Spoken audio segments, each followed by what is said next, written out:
د بهرنیو چارو وزیر مولوي امیر خان متقي بګرام هوایي هډه د بهرنیو ځواکونو ځای پر ځای کېدو په اړه د امریکا ولسمشر ډونالډ ټرمپ ادعا رد کړه او په خبره افغانستان هیڅکله بهرنی نظامي حضور نه مني او دا خبره باید ټرمپ په خلاصو غوږو واوري.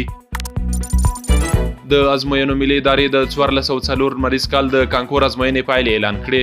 د سږکال کانکور په پایلو کې عمومي اول نمره سید موسی له کابل ولایت څخه دی چې 355.7 نمرې ترلاسه کړي دي.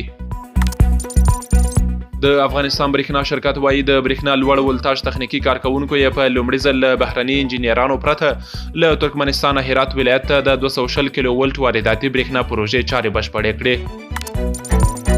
د کابل ښاروالۍ مسؤلین وایي تیر کال په پلازمینه کابل کې د 83 کیلومتره په اوږدوالي بېلابېل اصلي او فرعي سړکونه جوړ شوي دي چې په دې سره په تیرو 3 کلونو کې په پلازمینه کې د جوړ شویو سړکونو اوږدوالی 323 کیلومترو ته ورسید.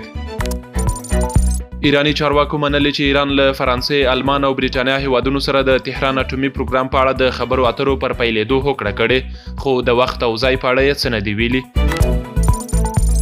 د سوریې د بشري حقوقو د څار سازمان راپور ورکړی چې په دغه هیواد کې د وروستي کړکېچ له امله شاوخوا 940 کسان وژل شوي دي.